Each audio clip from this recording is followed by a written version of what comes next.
before in previous sessions, Bridget, Yashi, and we'll see who else joins us, and we'll keep it rolling from there. But if you are on Twitter, if we're not already connected, then I am at Sarah the Teacher, spelled funky like that. But yeah, I would love to connect with you if you are an educator, which we all are, obviously, because we're here. But you know, just keeping connected on your progress, keeping connected on all that, you know, on everything educational. So all right, so a little bit about me. So I've told you all about me before. So just a quick recap. This is my, officially now I can say 16th year in education, because the 16th was last Sunday, and that marked year 16. So I have taught every grade from 1st to 12th at some point, as well as in a master's program. Currently, I am a regional technology coordinator in a large district in Maryland, as well as affiliate faculty, which a lot of schools call adjunct professor, and that is at a local university in Maryland. So, hey, Bridget. Okay, yes, the Wi-Fi. I don't know what's going on. So I have my good hotspot on. So fingers crossed that it all stays good and ready to rock. In addition to that, I am also an author. My very first publication was my PhD dissertation, and that was kind of like publishing in itself. I didn't really think of it that way when I was in it, but if anybody's in, you know, a master's program, doc program, anything like that, then that is a foray into publishing, right? But my first like trade book, you'll see on the left, there are two books there, Closing the Gap series. So we have one for digital equity for teacher prep programs on the left, and the green one is digital equity for the K-12 classroom on the right. So I was very fortunate to do those with two of my very good friends, Dr. Nicole Howard and Regina Schaefer. So that was my experience as an author. And also, I'm bringing to you all my background knowledge as a publisher. So I am the founder and CEO of EduMatch, and one of our big projects is EduMatch Publishing. So that's kind of taken off. That's probably been the most active in recent years.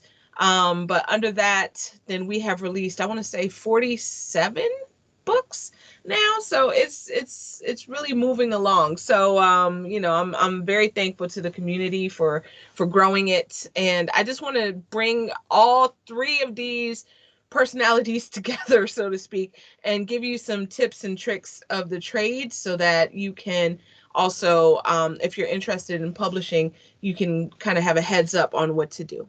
Okay, so today we're going to talk about 5 steps to writing your book.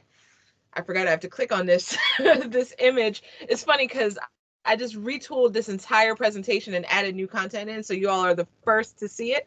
But we're going to talk about 5 steps to writing your book today. Okay. Sorry, water break. All right.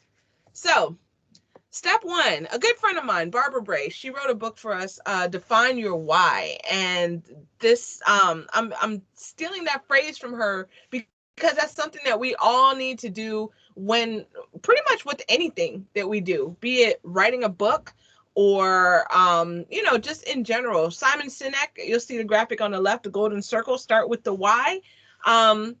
So that's the way that, you know, that you can really get buy-in to a lot of things, telling people your why. You may have seen his TED Talk, and then moving to the how and then the what. But it's important for us to define our why. Why do you want to write?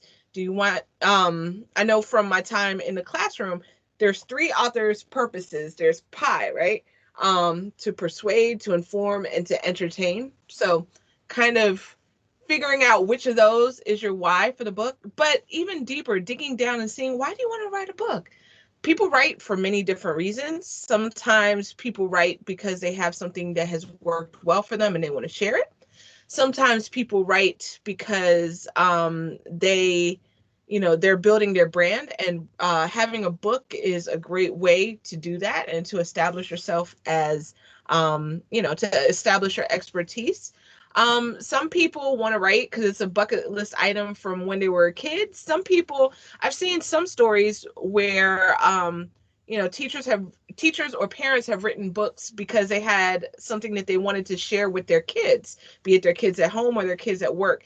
And they had a story that they wanted to just kind of, share with their kids and be able to scale that to the world. So thinking about why you want to write is very, very, very important. Okay. So step 2, my dad says this, he forgot that he ever said this: plan your work and work your plan. Okay, so we're gonna we're gonna see what that looks like. On the right, we have a little graphic that I came up with, which is called Designing with Passion. If anybody's interested, I can give you the link. But pretty much taking your passion and making it happen, in the words of Flashdance. But pairing that with like a plan and moonshot thinking. Now, moonshot thinking, if you're not familiar with the phrase, I think it was coined by JFK. And that was thinking to achieve the impossible, to putting a person on the moon, right? Now, I'll tell you, there were many times when I was writing my dissertation that I was just like, this is never going to happen. I might as well just give up now. And hi, comments. I want to say hello, and I apologize if I'm pronouncing your name incorrectly, but welcome. Thank you for joining us. So glad that you are here. But yeah, like, just thinking, sometimes writing a book feels so just abstract and impossible. Like, how can I do this? Me? Why can I write a book? Why would anybody want to read what I have to say? And I want to tell you right now, it doesn't matter if 50 million people wrote about the same topic. Nobody's going to write about the topic the way that you can and you have. Nobody has lived your life. No one has had your same experiences. No one has the same lens on the world that you do. And it's very important to note that sometimes people need multiple exposures. Sometimes people need different exposures. Sometimes, I'll tell you one thing, just to relate it to my journey of getting connected on social media. I got connected pretty early on, but I heard people talking about it, and I don't know how many times it took before I just experienced it for myself at a conference. I saw a hashtag. I was just like, oh, I need an educational Twitter account. So it took multiple exposures. So that's one thing to keep in mind. And the other thing is that people who can relate to your experience or to your lens, they might need to hear it from you before they adopt that idea. So that is one thing to definitely keep in mind. All right. So as we are planning our work and working our plan, just a couple things to think about. Okay. Plot structure is one of them. So again, this is my English language arts hat coming to the table. I know with my students, then we would look at the plot structure of a narrative, and this really helps a lot, depending on what book you want to write. But spoiler alert, it works for all books. I'll explain in just a moment. But let's look at the obvious. So let's say that you're writing hypothetically a children's book, right? So it would start off with the exposition, which is kind of an introduction to the characters, to the setting, things like that. Then you have the rising action where the characters start to, the problem starts to roll itself out and the action starts. Then you have the climax. Boom! This is the cliffhanger of the book, what everybody's here for. Like, for example, Goldilocks and the Three Bears. Oh my goodness, the bears came home, right? What's going to happen next? I'm on the edge of my seat. Then you have the falling action, where the events happen, like Goldilocks gets up and runs out the house. Then you have it's a French word, denouement, right? I forgot to play my GIF. But the denouement, or the resolution, where everything, works out and people live happily ever after, or not, right? So you have those different parts of the plot. So that's for children's books. And speaking of children's books, I see that Melody just joined us. What is that, Melody? Melody has a great children's book, The I'm Sorry Story. So yes, so she could probably speak to the children's book part as well. And please, if anyone in here has anything that they want to share, if you want to come on mic, then feel free to unmute and or type in the chat that you have something you want to say, and I'll pause and just kind of call on you. But yeah, so that works really well in fiction and children's books, things like that. But did you know, and this blew my mind, I read an article about this somewhere, that this can also work for nonfiction, right? That's how I feel.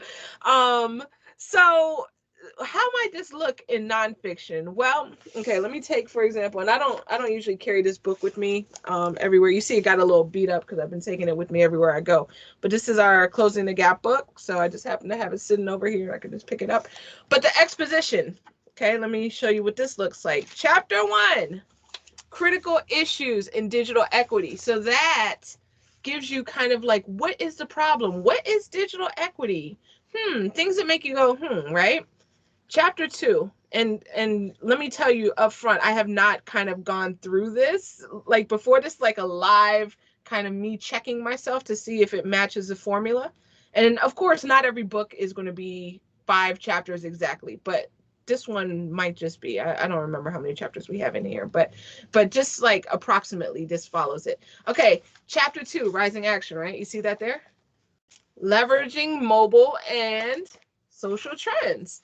Rising action. And what is going on in this chapter? Well, look, rising action, we are going step by step, year by year, and seeing what exactly was the change, in educational technology.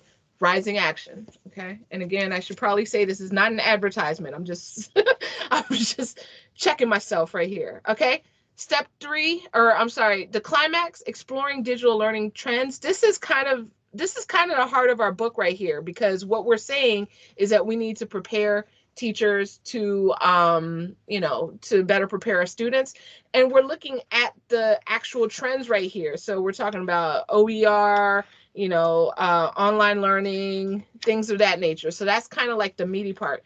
And then the falling action, overcoming the barriers. So, things that people need in order to reach this finale, chapter 5, which is approaches to digital equity, what to do next, right? So it follows that same structure. So you can use this plot structure for fiction, for nonfiction. This is like one of the most genius things ever. And this, like I said, I've never, ever, ever gone through it like this, but it followed that same exact plot structure. Okay. All right. Also, you want to anticipate challenges. So we have, I don't know if you've ever seen the movie The 8 Mile with Eminem, and he's kind of telling his life story, but he was like a rapper, and well, he still is a rapper, but when he was a young rapper coming up through the scenes, then he had like this big high stakes rap battle that comes at the end of the movie. And what he did, so he's battling the dude on the left. So he gets on stage and he's just like, okay, this is what you're going to say about me. You're going to say, I'm blah, blah, blah, I'm blah, blah, blah, and blah, blah, blah, and all of it is true, but I'm still better than you, or something. I don't even remember what he said in the scene. So, one thing to do is to definitely anticipate the challenges. If you have any challenges, something that you think of that might stand in the way of you getting your book done, go ahead, feel free to drop it in chat right now. I'm kind of taking a look at that. I'm going to give you some wait time, not too much wait time, but a little bit of wait time. What are some challenges for you when it comes to writing your book? As I take a sip of water. Overwhelmed. Yes, indeed. Yes, indeed. I can relate.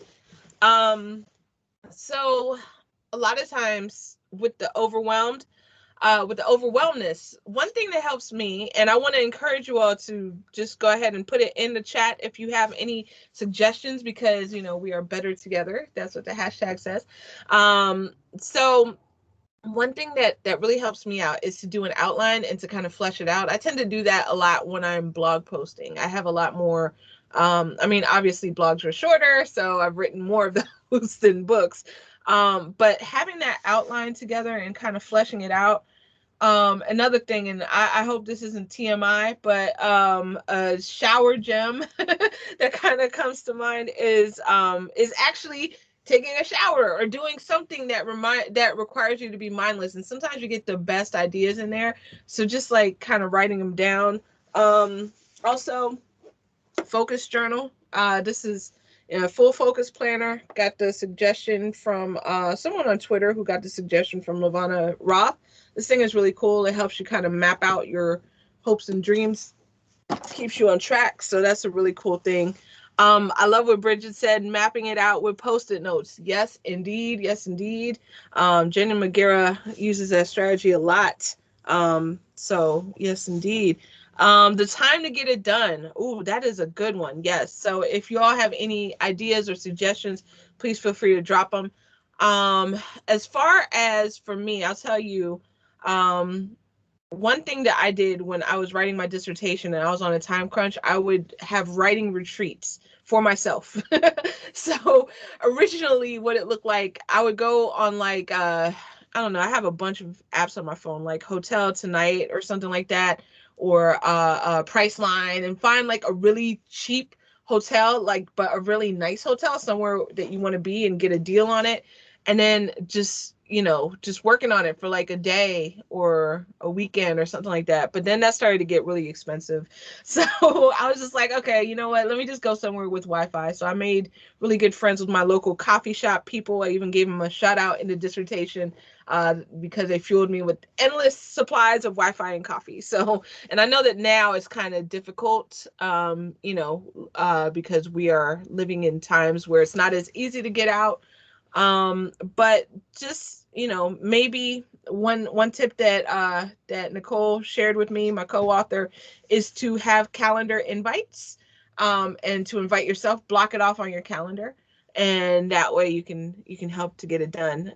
And oh, Melody, yes, right when everyone is asleep these days, that's one thing that I am really enjoying doing, getting up at, well, not really enjoying, I take that back. Melody knows the struggle, but waking up in the early morning, and usually it's because there's a lot on my mind, and then I'll like knock something out and then go back to sleep if I can. So that might be a good one. Okay. Awesome. And if you have any more, please feel free to drop them. So step 3, this sounds like the easiest, but it's really the hardest. It is to just do it. Be like Nike, right? Just do it. Bridget, yes, the 2 a.m. writing schedule. Melody saying the no sleep club. Oh my goodness. Yes, indeed. The struggle is real. And I don't know about y'all, but I read an article that somebody was saying that, like, with in the pandemic, then everybody's sleep is just, it's just off. Like, even if you're getting sleep, you're having all kinds of weird dreams, and I'm just like, yeah, I can definitely relate. So yeah. Implementation or cooking stage. Yes, indeed. This is the get cooking stage. I love it. Love it. Love it. So very, very true. All right. So the bulk of our time, you'll see that we kind of blaze through steps 1 to 3 pretty quickly. But the rest is, going to be our meatiest parts. So, and I keep forgetting to click on the slide to make it move. Okay. So step 4 is to choose your own adventure. You may remember these books from back in the day. You may not. I might be dating myself. I don't even know. But choose your own adventure.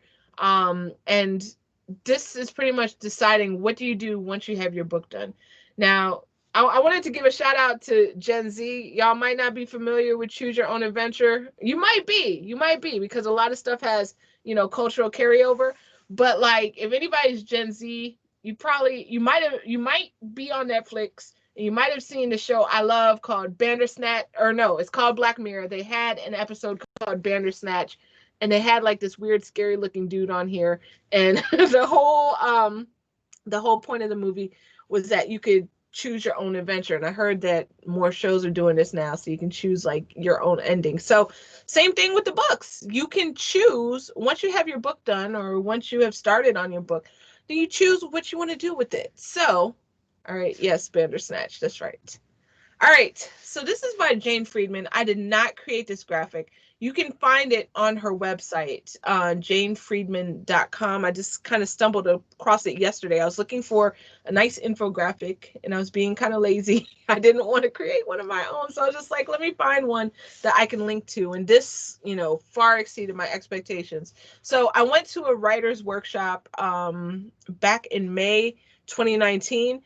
With one of my good friends, and there they were talking about the different types of publishing that you can do. So again, thinking mainly of book publishing. So I'm just going to talk you through this graphic. There's a lot on here, but I'm going to talk you through it. So the first one is about the traditional big five publishing houses. Now, keep in mind, this graphic is it's not tailored towards education, but a lot of the same concepts apply.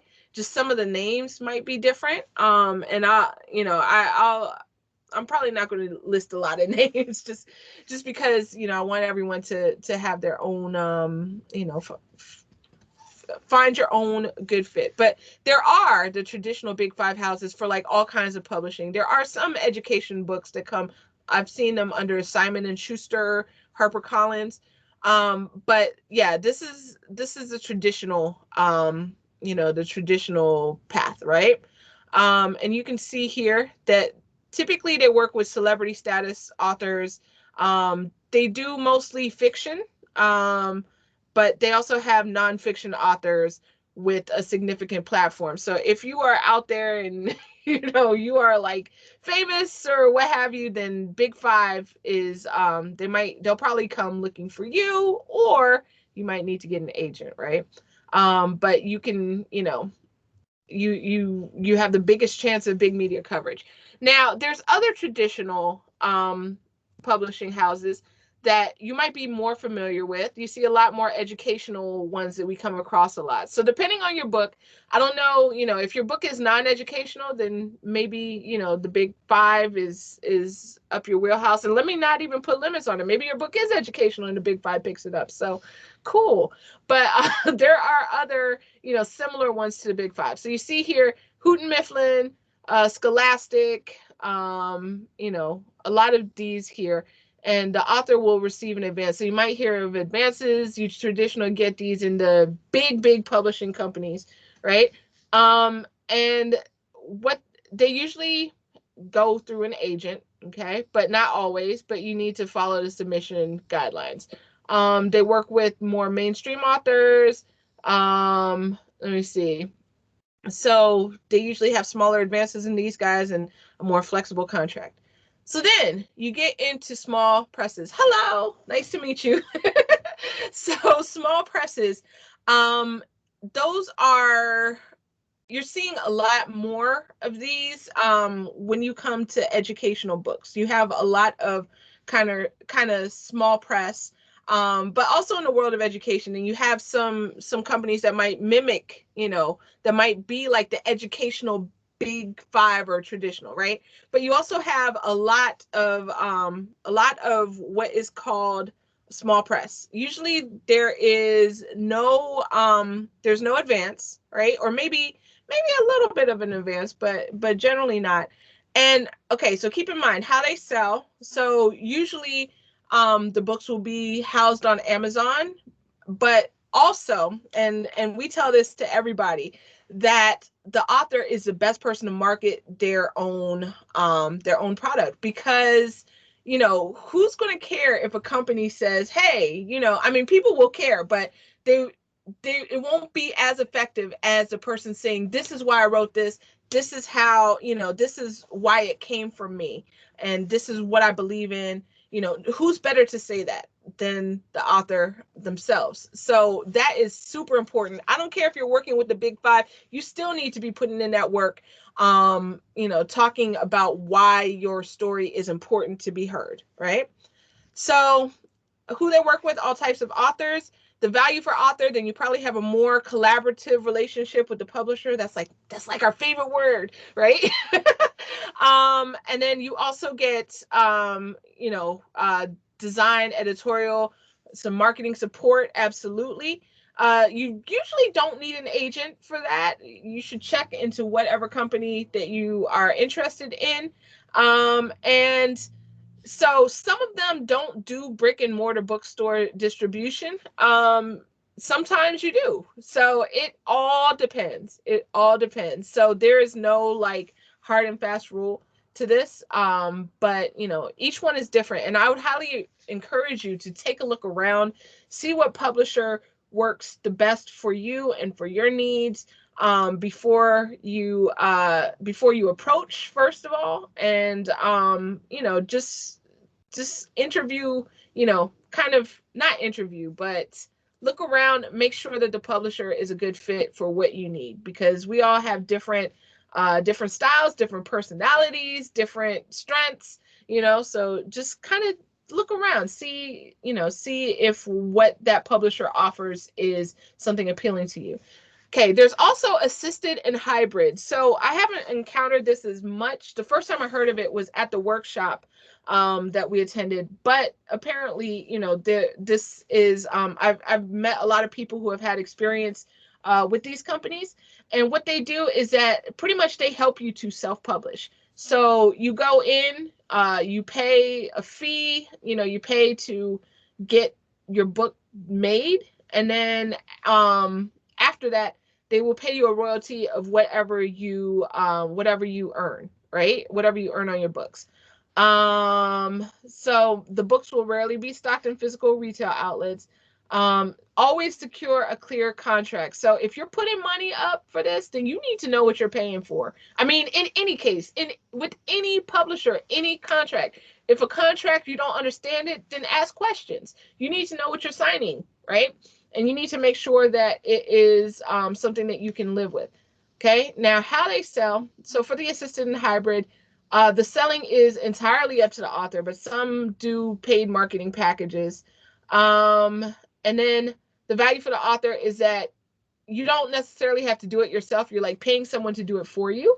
And yeah, so, and I'm not knocking anyone. Like I said, I don't have a whole lot of experience with the assisted and hybrid. This is on the graphic as well. Just make sure you read it very clearly, and know what you're signing. That's what I would highly recommend. I've heard some people have had some great experiences with this. So just be very, be diligent. Okay. Now, there is also the indie or self-publishing side. And here, this is where you pretty much do it yourself. Okay. So you have complete control. I've had some friends who have done this, and they have been very successful and very inspiring. Know that the work is like you learn as you go, right? So you can we'll talk about some of these different sources in a second. I'll give you some tips on how to get started if you're interested in this route. And then you can, you're taking on all the risk yourself. That's one thing that you need to be very aware of. Look out for this, what to watch out for. So you need to be sure that you're willing to put in the work to learn, the time and the work to learn. Now, I'll be 100% transparent and honest. To learn how to do the self-publishing, it sounds scary, but it's not as scary as it sounds. Like there are a lot of moving pieces, but you can do it. If it's what works best for you, you can absolutely do it. Okay. Let's see here. For the social one, I have not really experienced much of this at all, but one thing I guess is the social media and blogs. So that I can say that a lot of us have already done that part. So it's not necessarily to make a book. I mean, it could be, but you do it directly to readers. Okay. So that is a little bit about the social side. All right. So if you want this full graphic, go to janefriedman.com. She does a great job just walking you through the steps. Okay. All right. So let's break it down. So if you are interested in one of these first three, then you'll need to pitch your book to the company. Once you've settled on a company, you think that they're a good fit for you, then pitching your book to the publisher is what you need to think about. So remember, each publisher is different. They do things different ways.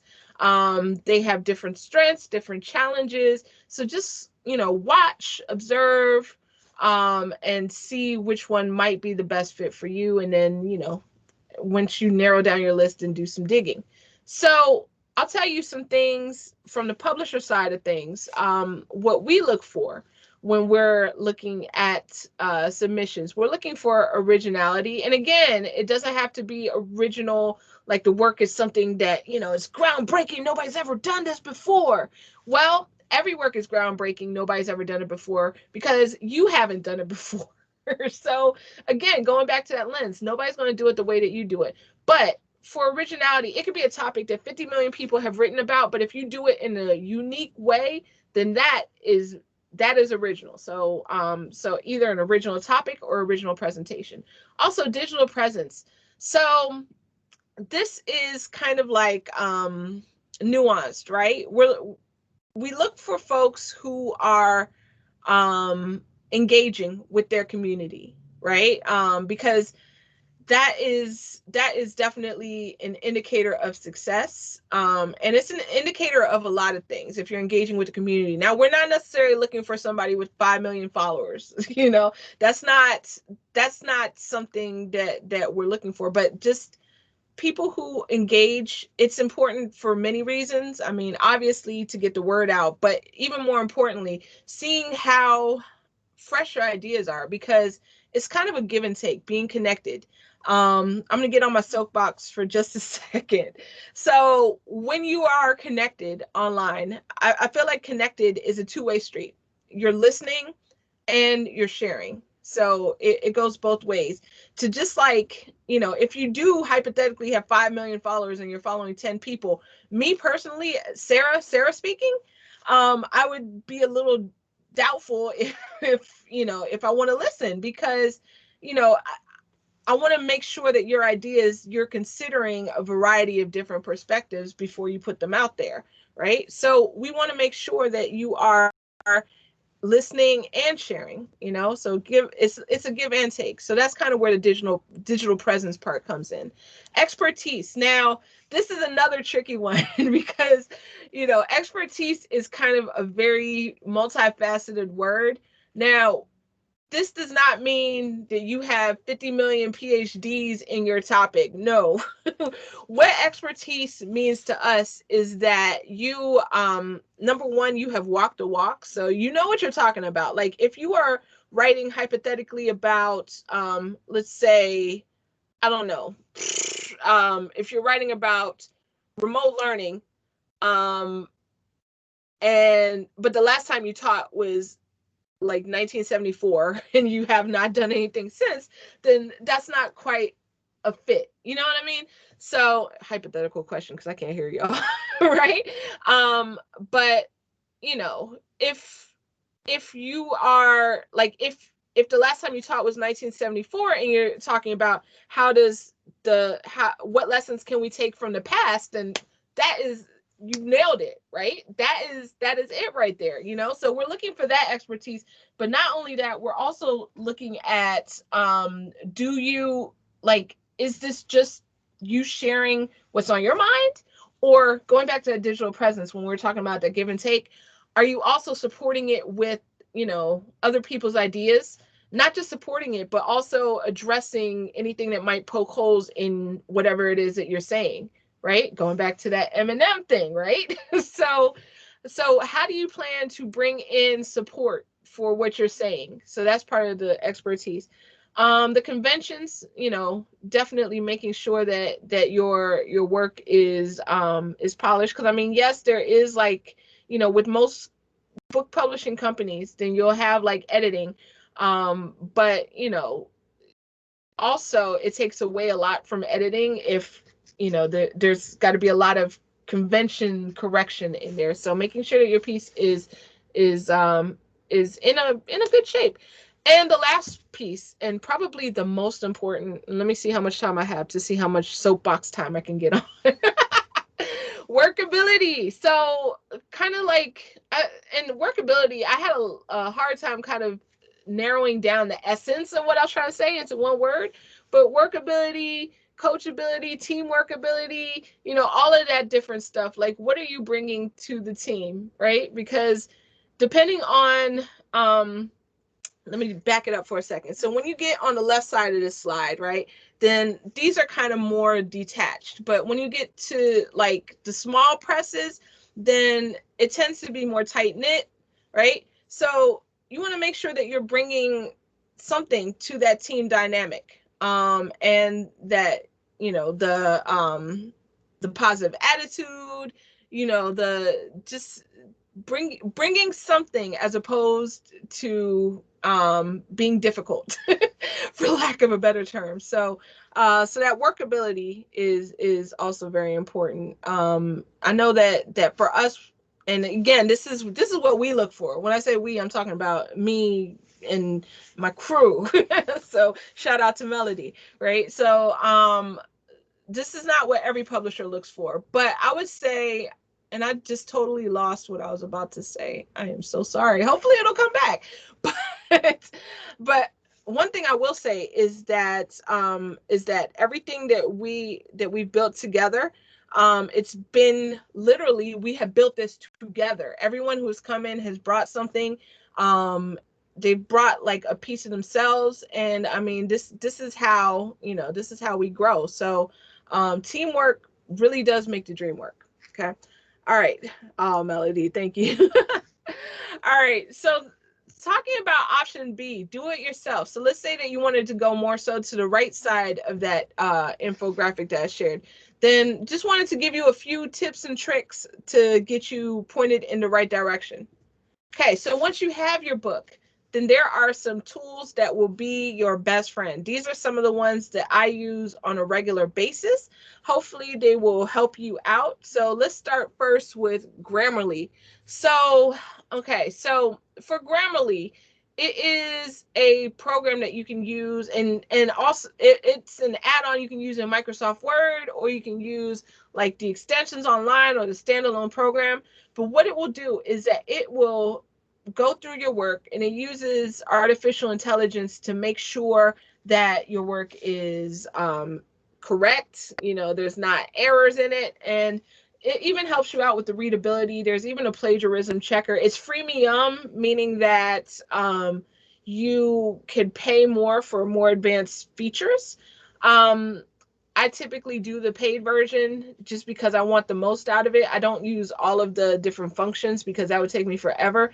But it worked wonders with me for my dissertation. It worked. Let me see. I run every book that we lay out. I run it through Grammarly one more time, because even with humans, some errors may slip through.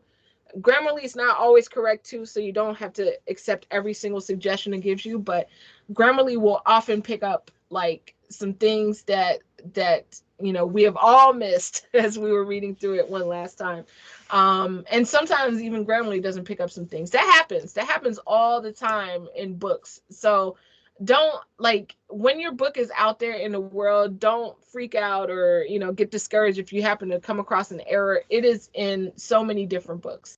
There's always errors, but Grammarly helps to prevent many of those errors and give you a more professional finish. Okay, going down here to Fiverr. Fiverr is my best friend. Fiverr is a website where you can pay, they should call it sixer or sevener, because I think that that's now the minimum cost. But you can have people do so many different gigs. They call them gigs, like little jobs, for starting at pretty much $7, and they go up from there. So most things that you can think of that fall under the realm of the book publishing process, they can do for you. We have Fiverr people help us with book covers. Yes, Melody, you got a video made for your book. That is awesome. Yes. You can do videos like promo marketing and stuff like that, but yep, you can do book covers. You can do, you can have somebody lay out your book and make it look really professional. We have somebody that I recently connected with who does that. Yep, book trailer, absolutely. You can, let me see, what else have we done on Fiverr? We've had somebody format it to work on like mobile devices, how you do ebooks and stuff like that. So let me see what else. I connected with somebody to proof my dissertation. Well, one of the people who proofed my dissertation, I found them through Fiverr or Upwork or something to that effect. And yeah, there's so much that you can do. So much. It is insane. So Fiverr is really cool. But definitely I love Fiverr for book covers. I love them for that's what I would say that I use Fiverr for the most these days, but just a few other things as well. In addition, there's Vellum. Vellum is a software. Excuse me, let me take a yes. Vellum is software that you can use. If you plan to write more than one book, then I would highly recommend that you check out Vellum. It's a little pricey, but what it will do is that it will, you just, load your Microsoft Word doc in there, and then Vellum will help you make it look professional very quickly, like very quickly and easily, and it will convert it to an ebook format for you. So Vellum is pretty pricey. Like I said, it's about maybe $300 or something, but if you use it more than once, then it will more than pay for itself, because on Fiverr, for example, the book layout, to do it to to both a paperback and an ebook version, that would probably run you about $200.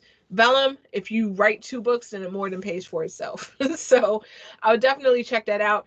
And one thing I want to share with you, this is kind of an aside. I was reading Tim Ferriss's The 4-Hour Work Week. Okay. In the 4-Hour Work Week, then he had a chapter in there about outsourcing. So this kind of goes back to Fiverr. And he was saying that one thing, if you're in a position to do so, just kind of calculating what your hourly rate is. If you need a starting point, start with your job, just calculate down to what your hourly rate is. See how long it will take you to do a task, and if you can find somebody to do it cheaper, then like for example, let's say I make, I don't know, for the sake of just easy calculation. So let's say hypothetically I make 25 an hour, right? Laying out a book for me would take me 10 hours. So that would be $250. If I can go on Fiverr and find somebody to do it for $150, then hey, that's what I'm going to do. I would recommend though that you do it at least the first time, so that you get a feel for what's involved in it. And then after that, outsource. That is like my favorite thing to do now when it's done right. All right. So now you have your book, you have your cover file, you have your interior file. It's time to put it out into the world. So there are two sources that I would recommend that you check out. The first one is Amazon Kindle Direct Publishing, which is on the right hand side. And what that will allow you to do is to put your book onto Kindle if you want to do an ebook. They also allow you to do paperback versions of your books, and your book will sell on Amazon. So pretty cool. There's even a thing in there called expanded distribution, where you can have it go to like a few other stores, but mainly it'll sell on Amazon. They take out a pretty big fee, so just heads up on that. It varies by book, but depending on the format, so Kindle versus paperback, then depending on the format, depending on the page length or what have you, then the fee that they take out, I think it's a standard percentage regardless.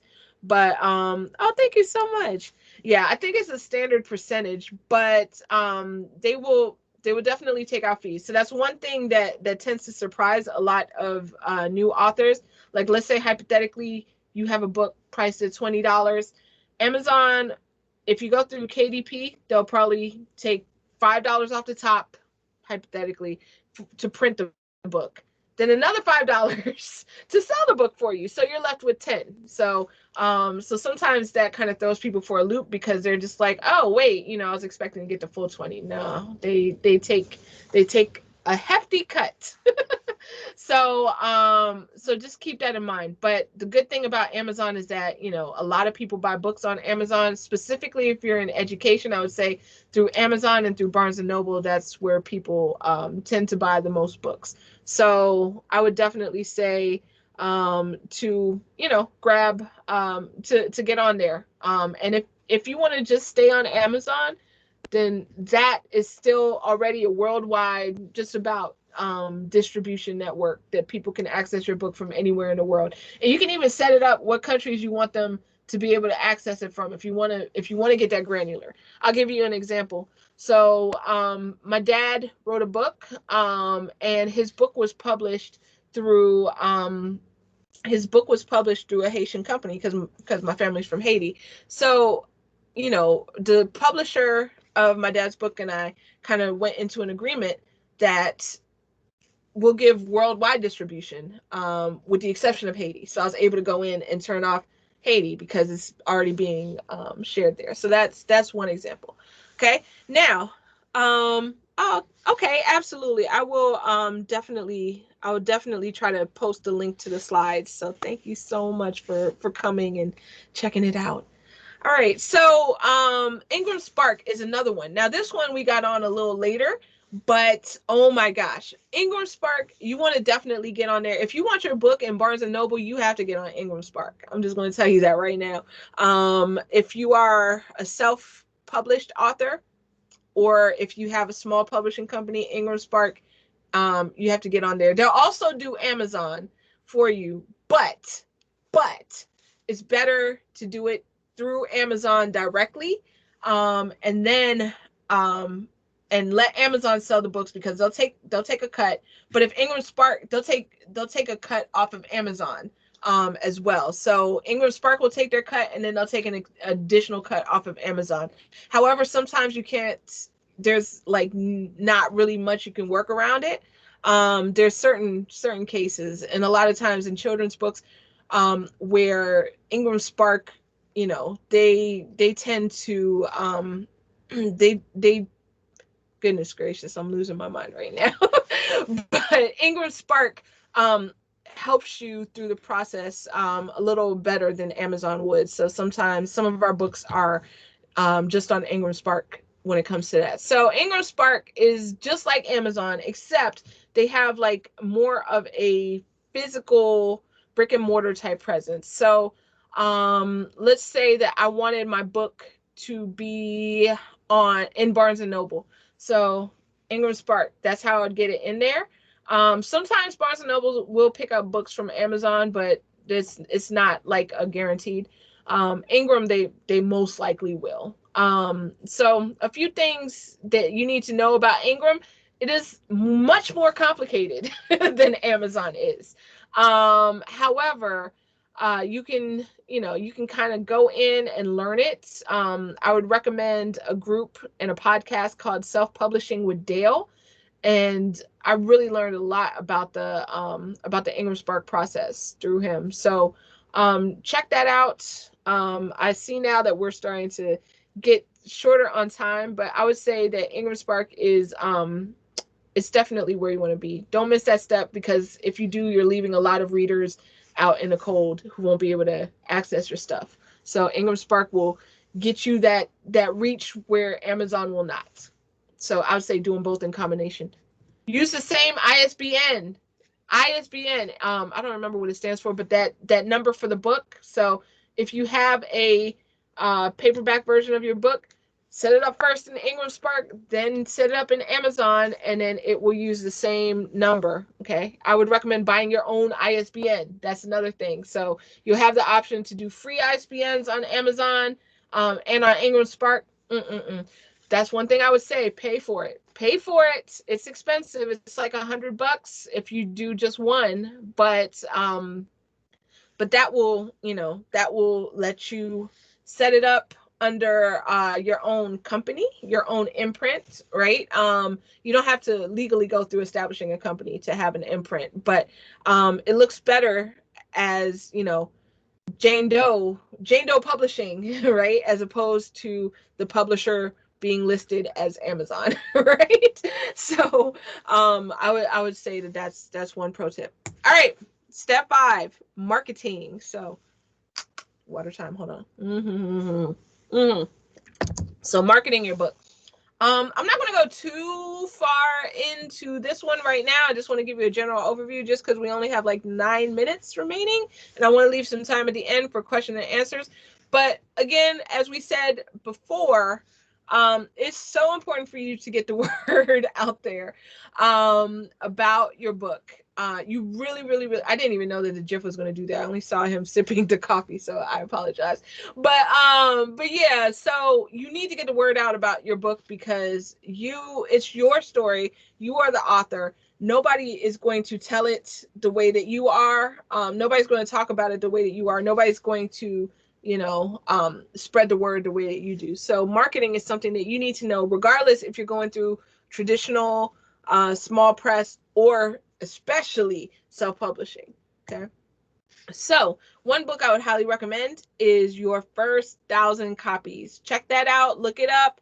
This is a great resource. It gives you some fantastic strategies for how to, get books out there. Now, the title of the book, I will say it's a little bit misleading because at the workshop that I attended, they shared that the statistic on average nationally, books in their lifetime sell about 240 copies. That's the average number of sales per book. So this book is the first 1,000 copies is definitely aspirational. I would reach for that. I would reach beyond that. I've seen some books like double, triple, quadruple, 5 times, 10 times that number and more, right? But that book gives you a step-by-step guide to marketing your book. So definitely check that one out. Let me see here. Why does my chat keep going away? Okay, I need to put my phone on battery. Yes, market as soon as you begin the publishing process or before. Absolutely. I love that, Melody. Great. So here are a few different platforms you can use to market your books. There's Facebook, there's YouTube, there's Medium, there's podcast. I have the Podbean indicator here, but any podcast will do. I actually used to use Podbean, but now I use Anchor.fm. So on Facebook, there's a variety of things you can do. There are ads that you can take out. Definitely look into taking out Facebook ads. I know that some friends and I are kind of working on learning that. So definitely just check out the Facebook. I'm not calling out any names because I don't want to, I didn't clear it with anyone beforehand, but definitely looking into those Facebook ads. And I would say that is great to do. If you're going to tag people that might be interesting, I think it's cool to tag them like once or something. But outside of that, I would say just kind of, go with the Facebook ads. And I got that great advice from a great friend of mine. Okay. The second thing is to YouTube, just kind of, there's a few things you can do, but sharing about your book, that's a good strategy. Blogging is another one. So if you want to blog, get word out, or maybe get on some guest blogs or get people to blog about your book, that's another great strategy. And last but not least, the podcast. So I've seen a lot of authors start either being interviewed on podcasts or starting their own podcast. If you want help getting started in podcasting, you can check out, I've done like a couple, I think that there's a video on the Q YouTube page that has my session on basic podcasting. If you want something more in depth, hit me up, and I can definitely steer you in the path of a couple resources. I have a free mini course as well as a course. So yes, indeed. So that's kind of it right there. So this is Writer's Workshop for Grownups. If you want to connect, then I am on Twitter. You can also find us edumatchpublishing.com. I will pause right now to see if there's any questions. And, we'll have like a little Q&A. So feel free if you want to unmute or if you want to type them in chat. I have my phone right here, so I'll be looking out for you. All right, so I will pause. But if you got everything you need, then I just want to say thank you so much for being here. And I'm looking forward to continuing to grow with you. And I can't wait to read your book. So thank you all so much. Oh, thank you, Melody. Thank you so much for being here.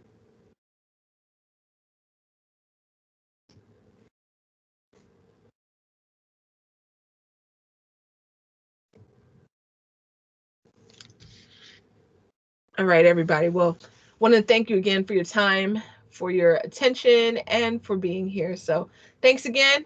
Take it easy. Have a great rest of your Saturday or Sunday, depending on where in the world you are located.